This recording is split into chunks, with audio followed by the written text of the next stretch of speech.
السلام عليكم ورحمة الله وبركاته. إن الحمد لله والصلاة على من لا نبي بعده. أما بعد فأعوذ بالله من الشيطان الرجيم. بسم الله الرحمن الرحيم.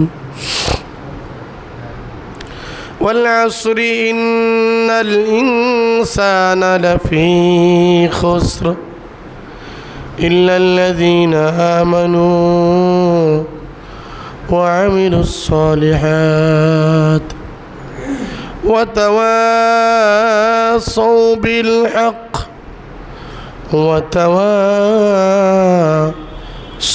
بالصبر. قال النبي عليه الصلاة والسلام: أخلص دينك يكفيك العمل القليل، أو كما قال النبي عليه الصلاة والسلام. जिंदा रख दी है वतन से को हरारत तेरी, जिंदा रखती है वतन से को हरारत तेरी, कौकबे किस्मत इनका है खिलाफत तेरी, बलगल उला बिकमालिही कशफत दुजा बिजमालिही, हसनत जमीउ खिसालिही, सल्लु अलैहि वालिही। मौतुका सिन कुल्लु नासिन शरिबू, मौतुका सिन कुल्लु नासिन शरिबू, कब्र बैतिन कुल्लु नासिन दाखिलू, बलगल उला बिकमालिही कशफत दुजा बिजमालिही, हसनत जमीउ खिसालिही, सल्लु अलैहि वालिही। मुअज़्ज़ज़ मुकर्रम जुमाय आगत सम्मानित मुसल्लियान इकराम, আল্লাহ পাকের দরবারে অসংখ্য অগণিত শুকরিয়া আদায় করছি যে মহিয়ান রব্বে পাক আমাদেরকে জুমার নামাজের মতো মহৎ এক হুকুম বাস্তবায়নের জন্য আল্লাহ পাকের প্রিয় ঘর হাজী ইব্রাহিম জামে মসজিদ গাজীপুরে আমাদেরকে আসবার বসবার তৌফিক দান করেছেন।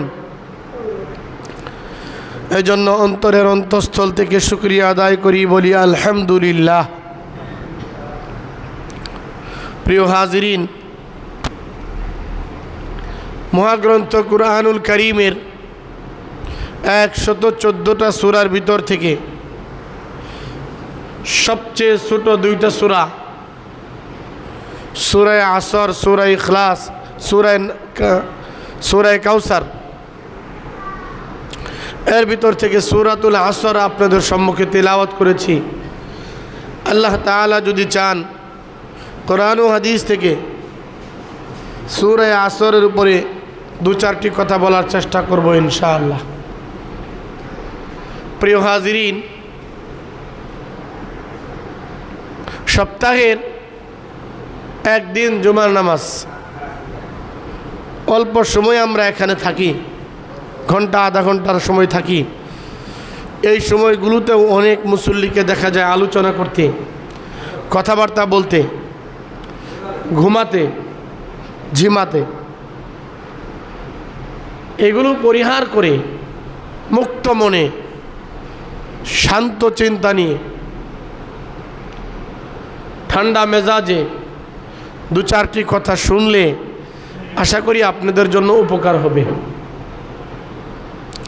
দেখেন, জুমার নামাজের সময় এটা একটা বিরাট গুরুত্বপূর্ণ সময়। সারা সপ্তাহের ক্লান্তি দূর করে শুক্রবার সকালে মোটামুটি সবাই একটু ঘুমায়, ঠান্ডা মাথায় ঘুম থেকে উঠে বিশ্রাম সেরে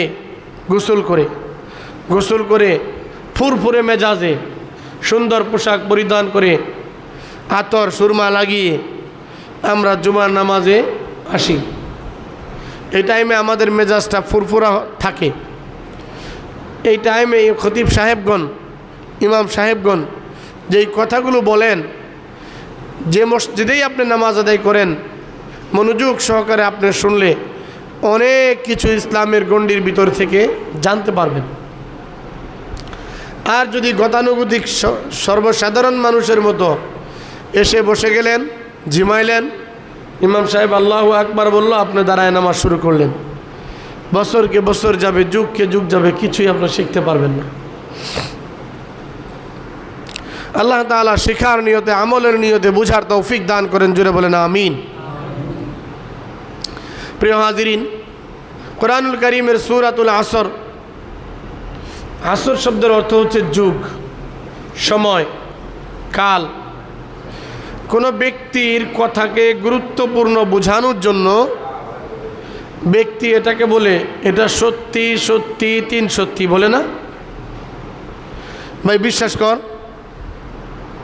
আমার মায়ের সামনে কি মিথ্যা কথা বলবো, এরকম বলে না ভাই, আমি এমন জায়গায় কথাটা বলতেছি, সামনের মসজিদ, এই কথাটা আমি মিথ্যা কথা বলবো না। এইগুলো বলে মানুষ কি বোঝায়? গুরুত্ব বোঝায়। বিশ্বাস কর, আল্লাহর কসম, মানে ওই মানুষটার কাছে সবচাইতে দামি প্রিয় পাত্র হচ্ছে আল্লাহ পাক। যে দেখ, তোর প্রিয় পাত্র, আমার প্রিয় পাত্র, তোর মা বাবার প্রিয় পাত্র, আমার মা বাবার প্রিয় পাত্র, সকলের প্রিয় পাত্র আমাদের স্রষ্টা, আমাদের সৃষ্টিকর্তা, আমাদের রিজিক দাতা, আমাদের হায়াত দাতা, আমাদের মৃত্যুদাতা, আমাদের সন্তান দাতা, আমাদেরকে সুস্থতা দানকারী, অসুস্থতা দানকারী, ভালো করনেওয়ালা, মন্দ করনেওয়ালা, ধনী করনেওয়ালা, গরিব করনেওয়ালা, সব কিছুর একমাত্র অধিপতি মহান রব্বুল আলামিনের নামে কসম করে বলছি বন্ধু, এই কাজটা আমি করি নাই, বলে না? এরপরে বিশ্বাস না করলে দোস্ত আর করার কিছু নাই, বলেন এমন? আল্লাহ এরকম বান্দাকে ডাক দিয়ে বলতেছেন, বান্দা তোমরা তো আমাকে ভালোবাসো, আমিও তোমাদেরকে ভালোবাসি, তবে আমি কসম করে কইতেছি, কসম কইরা, কির কসম? যুগের কসম, সময়ের কসম, ওয়াল আসর, যুগের কসম। আল্লাহ পাক যেই জিনিসটা নিয়ে কসম করেন ওই জিনিসটা অনেক দামি। সময়টা অনেক দামি। গ্রামে একটা কথা বলে, 25-এ বিদ্যা 50-এ ধন, তাও না পারলে ঠনাঠন, বলে না? 25 বছর বয়স পর্যন্ত বিদ্যা শেখা যায়। বিদ্যা শেখার মূল বয়স, বিদ্যা শেখার মূলত কোনো বয়স নেই, তবে একটা লিমিট। 25 বছর বয়স পর্যন্ত মানুষের মস্তিষ্ক উঠতে থাকে, শেখার একটা অবস্থান থাকে। 25-এ মানুষ সুঠাম দেহের অধিকারী হয়, তখন মানুষ ইনকাম সোর্স শুরু করে। 50-এর পরে মানুষ আর সামনে আগাতে পারে না, আস্তে আস্তে হাড় ক্ষয় হওয়া শুরু করে, শরীরের চামড়া নিজ দিক যেতে থাকা শুরু করে, ঘুম চলে আসে, ঝিমুনি চলে আসে। এই বয়স্ক মানুষগুলো মসজিদে ঘুমায়, আসলে শরীরটা ভারী হয়ে গেছে, এখন আর আগের মতো কাজ করে না। এই জন্য বলে 25-এ বিদ্যা 50-এ ধন, তাও না পারলে ঠনাঠন। এখানে সময়ের মূল্যায়ন করা হয়েছে। ভাই, তুমি যদি সফল হতে চাও 25 বছরের মধ্যে বিদ্যা অর্জন করো।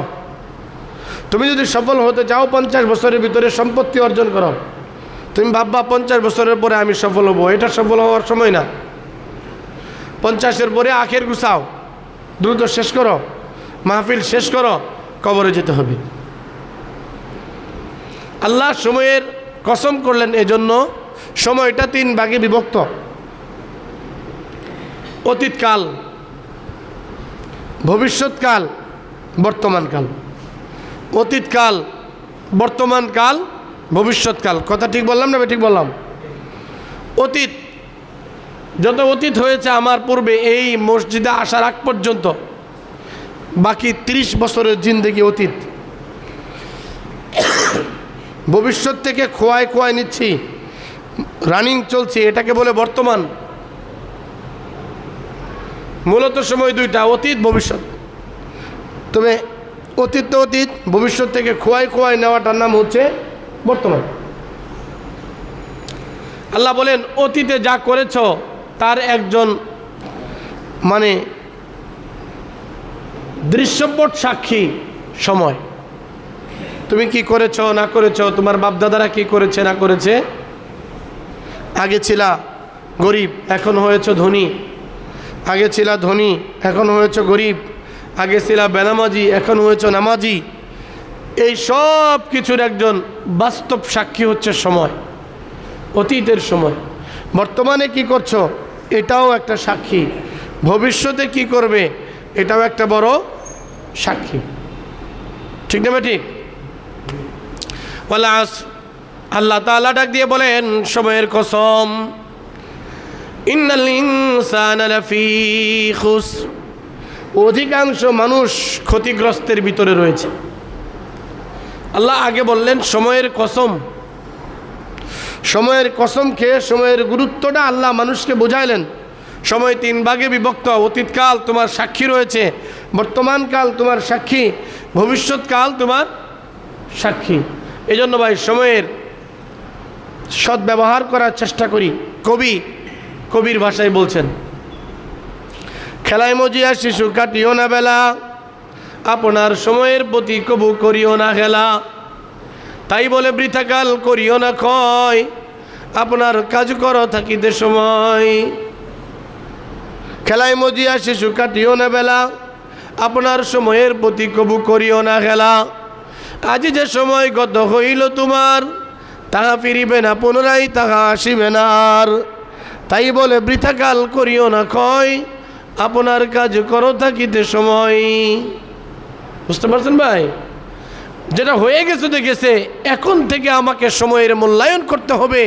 এখন থেকে আমার নামাজের মূল্যায়ন করতে হবে, এখন থেকে আমার ইসলামের মূল্যায়ন করতে হবে, এখন থেকে আমার কোরআনের মূল্যায়ন করতে হবে, এখন থেকে আমার জীবনের মূল্যায়ন করতে হবে। সবচেয়ে দামি একটা জিনিস আল্লাহ পাক দিয়েছেন মানুষকে, সময়। অন্যদিকে না যাই, মূল কথাটা অনেক লম্বা, এজন্য সংক্ষেপে শেষ করবো ইনশাআল্লাহ। নির্দিষ্ট টাইমে 15তেই আমরা শেষ করে দিব আজকে। মুসল্লি 5 জন আসলে 5 জনই শেষ। ইন্নাল ইনসানা লাফি খুসর, আল্লাহ সময়ের কসম করার পরে বলতেছেন নিশ্চয়। ইন্না মানে নিশ্চয়, তাকিদ। ইন্নাল ইনসানা লাফি খুসর, একটা হলো শাব্দিক তাকিদ, আর একটা হলো জুমলা তাকিদ, বাক্যের তাকিদ। নিশ্চয় নিশ্চয় মানুষ ক্ষতিগ্রস্তের ভিতরে রয়েছে। আল্লাহ মানুষকে সৃষ্টি করেছেন, এই পৃথিবীতে প্রায় 700 কোটির বেশি মানুষ। আপনারা একটু আওয়াজ দিয়ে বলবেন, এই 700 কোটি মানুষের খাবারের ব্যবস্থা করেন কে? আল্লাহ।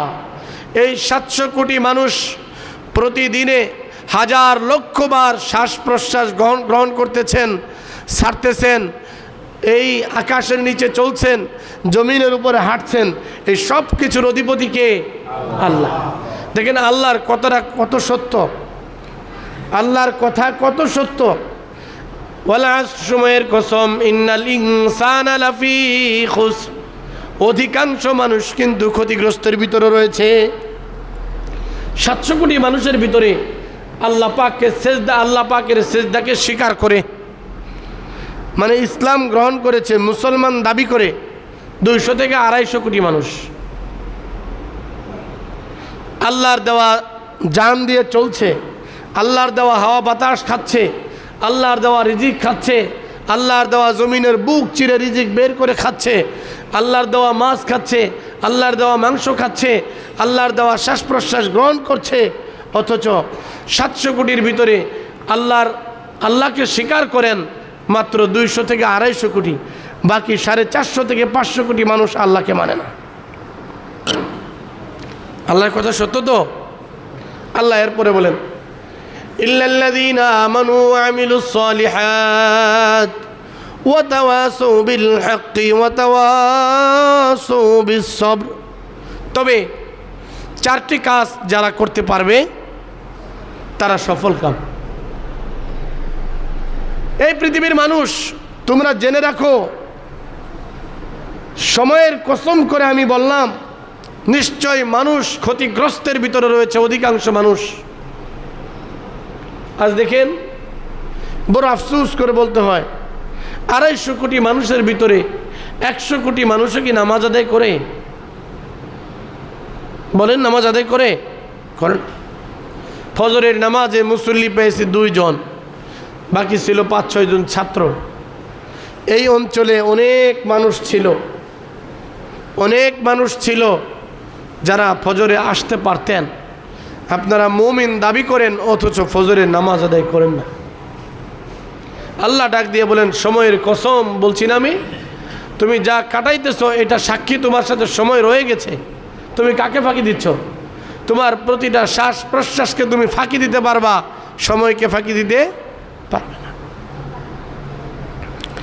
তবে ইল্লাল্লাযীনা আমানু, এই পৃথিবীর মানুষের ভিতর থেকে যারা ঈমান আনবে, যারা আল্লাহকে এক বলে স্বীকার করবে, শেষ নবীজি মুহাম্মদুর রাসূলুল্লাহ সাল্লাল্লাহু আলাইহি ওয়াসাল্লামকে যারা নবী বলে মানবে, ওয়া আমিলুস সলিহাত, 4 কাজের প্রথম নাম্বার কাজ হলো ঈমান আনা।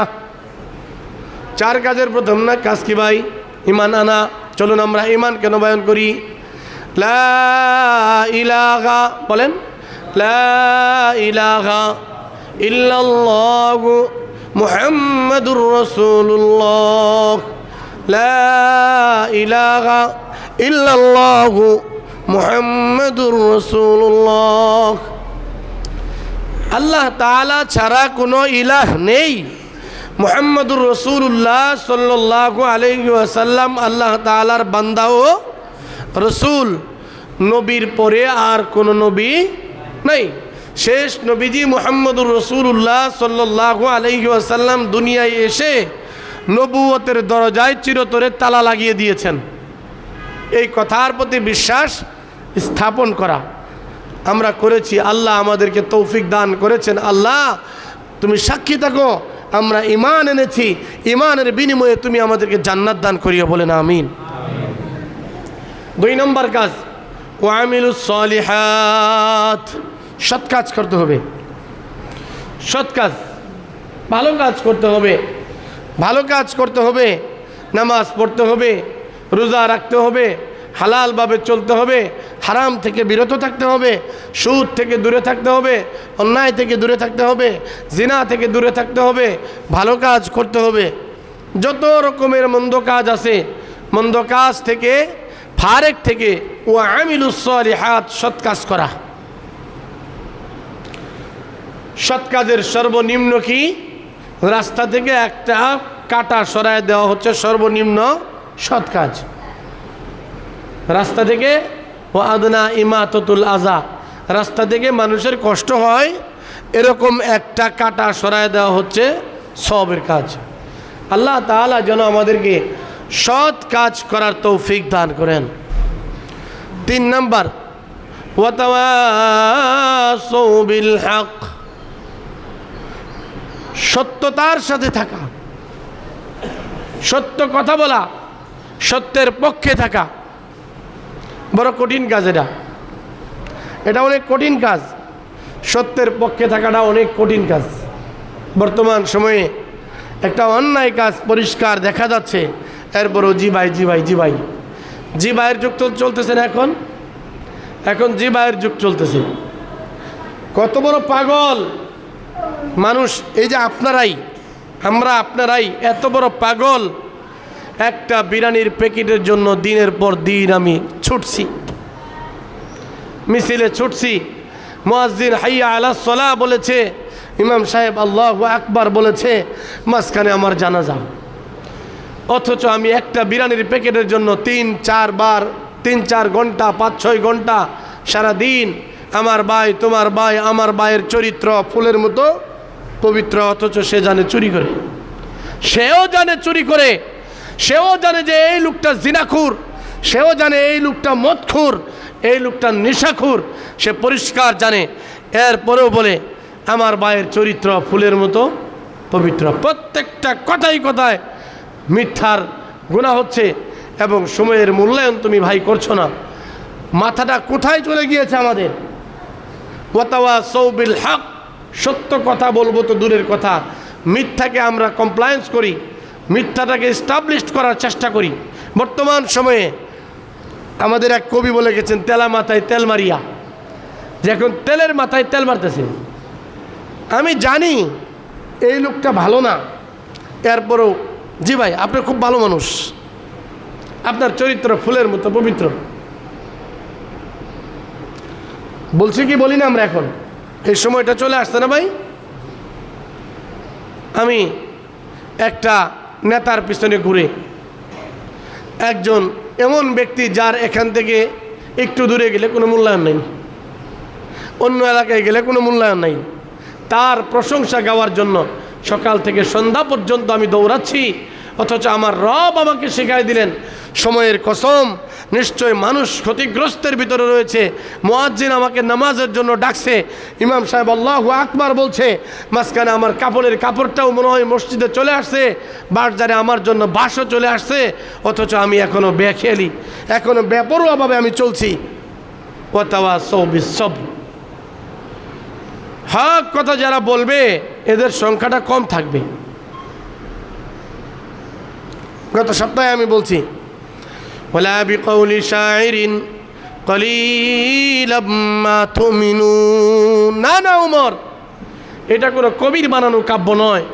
ওয়ালা বিকাউলি কাহিনিন কলিলাম মা তাযাক্কারুন, না, এটা কোনো জাদুকরের বানানো ভাষাও নয়। অল্প সংখ্যক মানুষই এটার প্রতি ঈমান আনবে। প্রিয় ভাই, হক এবং হক্কানিয়তের সাথে আমাকে থাকতে হবে।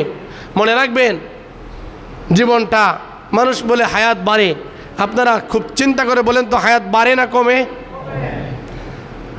কবি ডাক দিয়ে বলেন, এই বেরাদর মিসলে বরফ তরফতম, এই বেরাদর মিসলে বরফ তরফতম, রফতা রফতা টপকা টপকা দম বদম।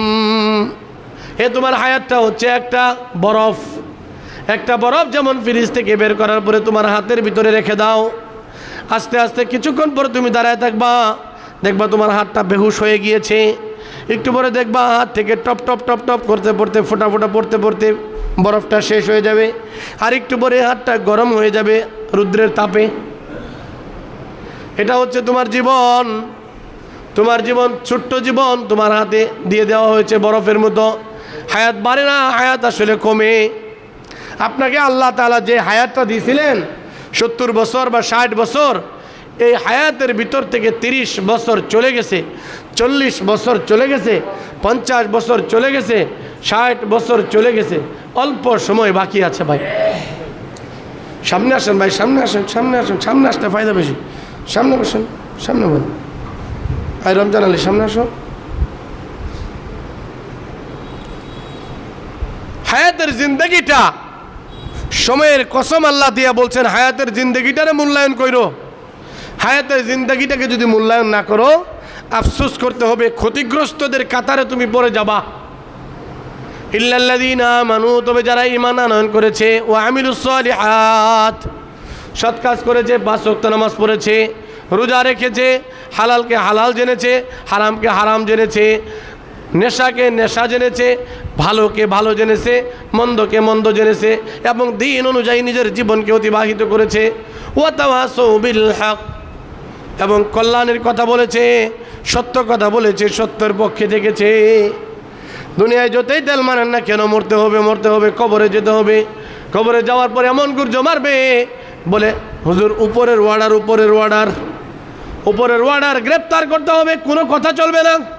কি অপরাধ আমার ভাই? মসজিদ থেকে নামাজ পড়া অবস্থায় আমি বের হইলাম, আমাকে ধাক্কা মারলেন কেন? গ্রেপ্তার করে নিয়ে যাচ্ছেন কেন? বলে উপরের ওয়ার্ডার। আমরা বলি তোর যেমন উপরের ওয়ার্ডার আছে, উপরের কিন্তু আরেকটা উপর আছে। কবরে যখন তুমি যাইবা, জিজ্ঞাসা করবে মার রব্বুকা ওমান দীনুকা ওমান হাযার রাজুলুল্লাযী বুইসা ফীকুম। কবরের ঘাটিটা এত বড় কঠিন, এত কঠিন। হযরত উসমান গনি রাদিয়াল্লাহু তাআলা আনহু কবরের পাশ দিয়ে যখন যাইতেন এত পরিমাণে কাঁদতেন হাত্তা ইয়াবুল্লা লিহিয়াতাহু। হযরত উসমান গনি রাদিয়াল্লাহু তাআলা আনহুর দাড়ি ভিজে ভিজে পানি পড়তেন, বুক ভিজে যাইতো।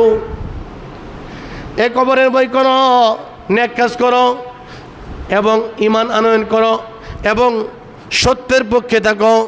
সত্যের পক্ষে থাকলে দুনিয়াটা কঠিন হতে পারে কিন্তু আখিরাতটা সফল হবে। মানুষের মাথা এতটা পাগল হয়ে গেছে। আচ্ছা আপনারা বলেন নিরপেক্ষ দৃষ্টিকোণ থেকে এখানে কোনো যারা আপনার সন্তান আছে না, অনেকের সন্তান ছেলে মেয়ে আছে না ভাই, আপনারা বলেন তো কার কার ছেলে মেয়েকে বা মেয়েকে বিশেষ করে নাচ শেখানোর জন্য স্কুলে পাঠাইছেন? বলেন তো। নাচ শেখাবেন, নাচবে, দুলবে, শরীর দেখাবে, মানুষকে অর্ধ উলঙ্গ হয়ে নৃত্য দেখাবে। এই জন্য কয়জন মুসলমান, কয়জন মুসল্লি তার ছেলে এবং মেয়েকে স্কুলে ভর্তি করেছে বলেন তো? আছে এটা বলেন? নাই। অথচ এই বিষয়ে অভিভাবকের কোনো প্রতিবাদও নাই।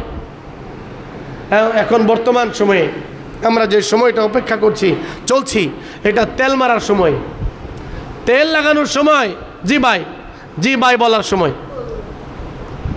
কিছু হোক না হোক জি ভাই, ভালো জি ভাই, এই মসজিদটা আমার ঠিক না জি ভাই, মসজিদটা আড্ডাখানা ঠিক না জি ভাই, সব ঠিক জি ভাই। সে জানে লোকটা অন্যায়কারী, তারপরও দিনের পর দিন তার পিছনে ছুটছে এক কাপ চায়ের জন্য, একটা বিরিয়ানির জন্য, 200 টাকা দেওয়ার, 200 টাকার জন্য। আমি 2 দিন আগে একটা নেটে দেখলাম কিছু প্রায় 4 থেকে 500 মহিলা মিছিল করছে, যে নেতার মিছিল করেছে কিন্তু মিছিল থেকে 200 করে টাকা দেওয়ার কথা ছিল সেটা দেয় নাই। এজন্য তার আবার আরেক আন্দোলন গড়ে তুলছে, রাস্তায় নেমে পড়ছে। কতটা নির্লজ্জ হলে, কতটা বেহায়া হলে, কতটা শর্মিন্দগিহীন হলে নিজের স্ত্রীকে নেতার পিছনে ছোটায় দিয়েছে, আর স্ত্রীগুলো কত নির্লজ্জ হলে 200 টাকার জন্য রোডে নেমে পড়েছে। আমি আফসোস করে বললাম, আরে এই সময়টুকু যদি তুই আল্লাহকে ডাকতি, হতে পারে এর ভিতর থেকে আল্লাহ একটাকেও যদি মাফ করে দিতেন তোর জীবন সাকসেসফুল হয়ে যেত। এখন ভাই টেকনোলজির যুগ, পাগলের মতো কেন ছুটছেন? কেন, কি জন্য আপনি ছুটছেন? মহাসত্য কথাকেও আপনি তিক্ত বলে দূরে সরিয়ে দিচ্ছেন। একটা বাস্তব দৃষ্টান্ত তুলে ধরি। মনে করেন আপনি আজকে মৃত্যুবরণ করেছেন, সকাল থেকে সন্ধে পর্যন্ত কার জন্য দৌড়াচ্ছেন বলেন তো? কাকে সুখী রাখবেন? ছেলে মেয়ে স্ত্রী ঠিক না? বলেন। আপনারা কথা বললে কষ্ট হচ্ছে? আপনারা কথা বলবেন। এটা মসজিদ, এটা শিক্ষালয়। মসজিদ হচ্ছে একটা শিক্ষালয়। নবীজি বলতেন সাহাবা একরামকে জিজ্ঞাসা করলে নবীজি সাহাবা একরাম উত্তর দিতেন, এবং ওখান থেকেও প্রশ্ন আসতো, নবীজি উত্তর দিতেন। এখন যদি আপনারা বুবার মতো বসে থেকে চলে যান, আমার কথা বুঝেন নাই কিছুই, তারপরও নিয়ে চলে গেলেন। আমি একটা গল্প শুনলাম, গরুকাটা ব্রিজের ভিতরে একটা আলোচনা হচ্ছে যে হুজুর বলছে চরমনায়ের পীর সাহেব 34 বছর যাবৎ ঘুমান না, এটা কি করে হয়? এটা মোটামুটি সমালোচনা হচ্ছে। পরে আমি জিজ্ঞাসা করলাম, ভাই আমি তো এখানেই থাকি, আমার জিজ্ঞাসা করলেই তো হইতো। রাতে ঘুমান না, দিনে তো ঘুমান। উনি রাত্রে ঘুমান না। ইমাম আবু হানিফা রহমতুল্লাহি আলাইহি 40 বছর রাতে ঘুমান নাই। তাহলে কি দিনে ঘুমান নাই? উনি সুস্থ থাকতে হবে তো। ঘুমাইছেন দিনে, সকালবেলা ফজরের নামাজ পড়ে সূরা ইয়াসিন তেলাওয়াত করে আমল করার পরে শুয়েছেন 10টা পরিমাণ, অসুবিধা কোথায়? তো প্রিয় ভাই, আমি যে কথাটা বলতেছিলাম যে আপনার সবচেয়ে প্রিয় কারা? ছেলে মেয়ে স্ত্রী ঠিক না? মা বাবা অনেকের মরে গেছে বা বৃদ্ধ। আপনি দিলের ভিতর থেকে সাক্ষী নিয়ে অন্তরকে একবার জিজ্ঞাসা করেন। আজকে মনে করেন কথার কথা আপনি মরে গেছেন, রাত হয়ে গেছে, 8টা বেজে গেছে, ছেলে রংপুর থাকে বা দিনাজপুর থাকে, মা বাবা আছে, আসবে, এখন ভাড়াটিয়া বাড়ি ঠিক না? আমরা সবাই মিলে বললাম, ভাই যেহেতু মরে গেছে এখন আর এখানে থাকার প্রয়োজন নাই, সবাই চলে যাই আমরা। সবচেয়ে প্রিয় মানুষ কারা? স্ত্রীকে বললাম যে আপু বা বোন, তুমি, সবাই আমরা চলে যাই, কথার কথা তো আপনাদেরকে একটা মেসেজ দিচ্ছি, আমরা সবাই চলে যাই, যেহেতু এটা ভাড়াটে বাড়ি, কেন গ্যাঞ্জাম হলে সমস্যা, তুমি তোমার স্বামীকে রুমের ভিতরে পাহারা দাও, আমরা সবাই চলে যাই। আপনি বলেন অন্তরকে জিজ্ঞাসা করে, আপনার স্ত্রী থাকবে? থাকবে? থাকবে মনে হচ্ছে আপনার? পুরুষ হলে থাকতে পারে, স্ত্রী যদি মৃত্যুবরণ করে পাশে থাকবে, ভয় পাবে না। স্ত্রী ভয় পাবে না পাবে না? পাবে কি না বলেন? আপনাদের লাগে কিনা? আমার ভয় লাগে, আমার ভয় লাগে। কালকে যখন কাপড় কাটতেছিলাম, আমার চোখ দিয়ে পানি আসতেছিল, হায় হায় আমার জন্য কেউ এমন কাটবে, কেউ এমনই কাটবে আমার জন্য। কার জন্য তাহলে আপনি দৌড়াইলেন? যে আপনাকে এক রাত রাখতে অস্বীকার করে। ছেলেকে বলেন, বাবা কেউ তো নাই, তুমি একা একা রাত্রে একটু পাহারা দাও, সকালবেলা 10টায় আমরা আসবো, এসে জানাজা পড়বো। ছেলে বলবে আমার ভয় লাগে, ভূত চলে আসবে, পাশের বারাটিয়া থাকবে না, এখানে আমি থাকতে পারবো না, তোমরা দেখো। মেয়ে বলবে আমি বন্দা নারী, আমার একটা জিন ভূত সমস্যা হয়ে যাবে, আমি থাকতে পারবো না। বিশ্বাস হয় এই কথাটা? দেখেন, আমরা এগুলো পর্যবেক্ষণ করি, এগুলো শিকার হয়ে আমরা দেখি। আমি ইতিপূর্বে আপনাদের সম্মুখে বলেছিলাম, 8 তলা বাড়ির মালিক, তার ইয়ার ভিতরে, এই যে গ্যারেজের ভিতরে, বিল্ডিংয়ের ভিতরে গ্যারেজ আছে, ওখানেও রাখা যাবে না, মাইক্রোর ভিতরে না পাকি লেগে যাবে, ছোঁয়াছুঁই চলে যাবে, আত্মা চলে যাবে মাইক্রোর ভিতরে। কী করতে হবে? বিল্ডিংওয়ালারা তো বিল্ডিং করে এমনভাবে এক চুল রাখার সময় নেই। ড্রেন, বিল্ডিংয়ের সামনেই ড্রেন, অবশেষে ড্রেনের উপরেই তার ঠিকানা। দেখবে কে সারা রাত? বলে মসজিদের মুয়াজ্জিনরা ডেকে নিয়ে আসো, আর খাদেমরা ডেকে নিয়েও 2000 টাকা দাও, সারা রাত পাহারা দেব। কথাটা সত্য না মিথ্যা বলেন তো? এমন হয় ঢাকা শহরে? হয়। এইগুলো আমাদের জীবন ভাই, যার জন্য আমি দৌড়াচ্ছি, যার জন্য পরিশ্রম করছি। অমুক ভাইয়ের চরিত্র ফুলের মতো পবিত্র, অমুক ভাই বলবো ঠিক আছে ধৈর্য ধর, আল্লাহর হুকুম আল্লাহ নিয়ে গেছে, কোনো আফসোস করিস না, শেষ। সবাই খালি করবো ধৈর্য ধর বইলা চলে যাবে। ওয়াতাওয়াসাউ বিল হাক্কি, সত্যের পক্ষে থাকতে হবে। সত্যের পক্ষে থাকতে গেলে অনেক সময় কষ্ট আসবে, বিপদ আসবে। বিপদ যদি চলে আসে, ওয়াতাওয়াসাউ বিস সবর, আল্লাহ বলেন 4র্থ নম্বরে ধৈর্য ধারণ করবা। ধৈর্য ধারণ করবা তুমি। ধৈর্য ধারণ করলে আল্লাহ তাআলা তোমাকে উত্তম বিনিময় দান করবে। আমরা যদি কেউ আল্লাহকে না ডাকি, আল্লাহকে যদি কেউ না ডাকি, কেউ কিছু না বলি, আল্লাহর কি বলেন ঠেকা পড়বে? পড়বে মনে হয় আপনাদের? একটু ঠেকা পড়বে না। ওয়া ইন্না মিনাল হিজারাতি লামা ইয়াতাফাজ্জারু মিনহুল আনহার ওয়া ইন্না মিনহা লামা ইয়াশাক্কাকু ফায়াখরুজু মিনহুল মা ওয়া ইন্না মিনহা লামা ইয়াকবিতু মিন খাশিয়াতিল্লাহ ওয়া মাল্লাহু বিগাফিলিন আম্মা তা'মালুন। হে মানুষ, তুমি কি দেখো এই নহরগুলো, এই সাগরগুলো, পানিগুলো কোত্থেকে আসো জানো নাকি? জাহান্নামের আগুনের ভয়ে পাথর এত পরিমাণে কান্না করে, পাথরের ভিতর থেকে ফেটে পানি বের হয়।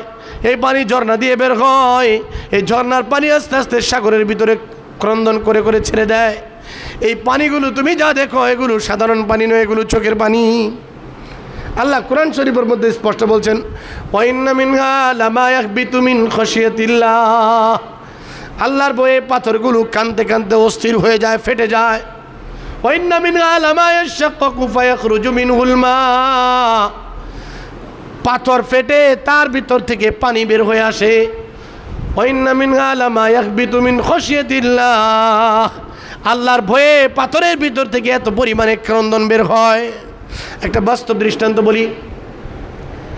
একজন ইহুদি আল্লাহ নবীর দরবারে আসছে, ইয়া রাসূলুল্লাহ, ইয়া হাবিবাল্লাহ, আপনার দিনটা যদি সত্য হয়, আমি 3টা প্রশ্ন করব, এই প্রশ্ন 3টার উত্তর দিতে পারলে আমি বুঝবো আপনার দিনটা সত্য।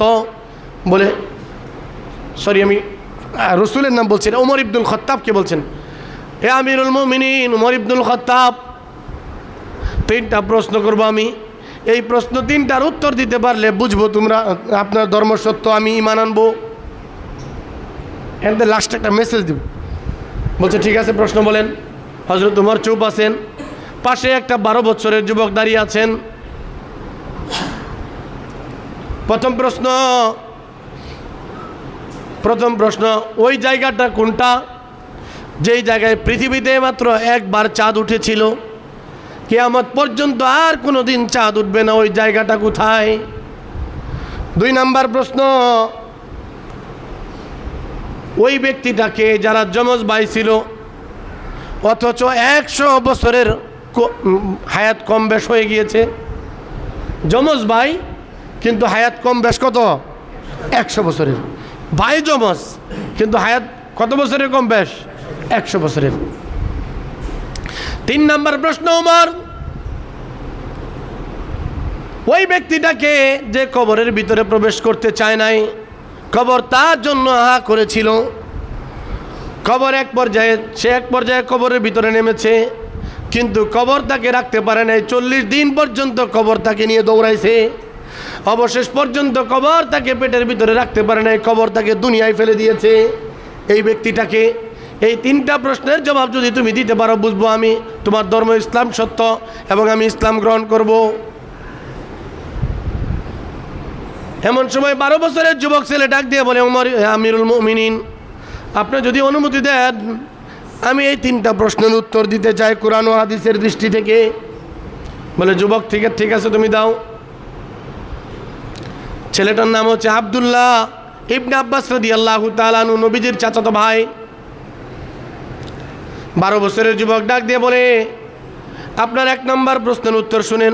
গল্পটা বলা আমার উদ্দেশ্য না, উদ্দেশ্য আরেকটা। 1 নম্বর প্রশ্নের উত্তর, ওই জায়গাটা কোনটা যেখানে পৃথিবীতে মাত্র একবার চাঁদ উঠেছিল? ওই জমিন একবার চাঁদ দেখেছে, কিয়ামত পর্যন্ত আর দেখবে না। জায়গাটা হচ্ছে নীলনদ। এমন একটা নদী মুসা আলাইহিস সালাতু ওয়াস সালামকে যখন বেষ্টন করে ফেলেছিল ফেরাউনের বাহিনী যখন বেষ্টন করে ফেলেছিল যে আগামীকাল সকালে একটা করে হত্যা করা হবে, এবং মোরগ ঘরের ভিতরে বেঁধে রেখেছিল। রাত্রি শেষে যখন মোরগগুলো কুকুরুক বলবে, সুবহুন কুদ্দুসুন বলবে, মোরগ যখন ডাক দিবে, তখন আমরা ঘুম থেকে জাগ্রত হইয়া কাটা শুরু করব।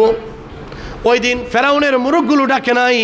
শেষ রজনীতে পয়গম্বর মুসা আলাইহিস সালাতু ওয়াস সালাম উঠে লক্ষ লক্ষ সৈনিক নিয়ে নীল নদের দিকে যখন রওনা করেছে, তারা ঘুম থেকে উঠতে দেরি করছে।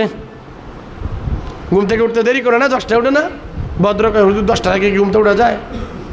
ফজরের নামাজে তো নাই 10টার আগে ঘুম থেকে উঠবো। পিছন থেকে ঘুম থেকে উঠে তরি করে দেখে একটাও নাই, সব শেষ। পায়ের চিহ্ন দেখে তারা ঠিক করলেন যে এরা নীল নদের দিকে গেছে। সামনে বিশাল সাগর, পিছনে আমরা ওদেরকে একটা করে পিটায় আমরা শেষ করব। অসুবিধা নাই, সবাই চলো। অস্ত্রে শস্ত্রে সজ্জিত ফেরাউন বাহিনী পয়গম্বর মুসার পিছনে ছুটছে। আস্তে আস্তে যাইতে যখন ওই সাগরের পারে যখন চলে গেছে, হঠাৎ ফেরাউন দেখে আশ্চর্য হয়ে গিয়েছে। 12টা রাস্তা বের হয়ে গিয়েছে। কতটা দাম্ভিক শাসকরা, কতটা দাম্ভিক হয়। ফেরাউন বলতেছে, এই দেখো আমার উন্নয়ন, দেখো এটা আমার বানানো রাস্তা, এটা আমার বানানো রাস্তা, যাও তোমরা। কিন্তু চালাক। আপনারা বলেন কয়জন নেতার ছেলে 24-এর গণ আন্দোলনে মৃত্যুবরণ করেছে? কয়জন নেতার মেয়ে, কয়জন নেতা মৃত্যুবরণ করেছে? রিক্সাওয়ালার ছেলে, গরিবের ছেলে, পরিশ্রমী ছেলে, দিন মজুরের ছেলে দেশটাকে নতুন করে স্বাধীন করছে। কথা ঠিক না ঠিক? প্রিয় ভাইয়েরা, নেতার ছেলে তো পড়ে লন্ডনে, নেতার ছেলে পড়বে বাহিরে। বাংলাদেশে তো ওর জন্য পড়াশোনায় নেই। বাংলাদেশে পড়াশোনা আছে রিক্সাওয়ালার বলার জন্য, বাংলাদেশে পড়াও আছে দিন মজুরের জন্য।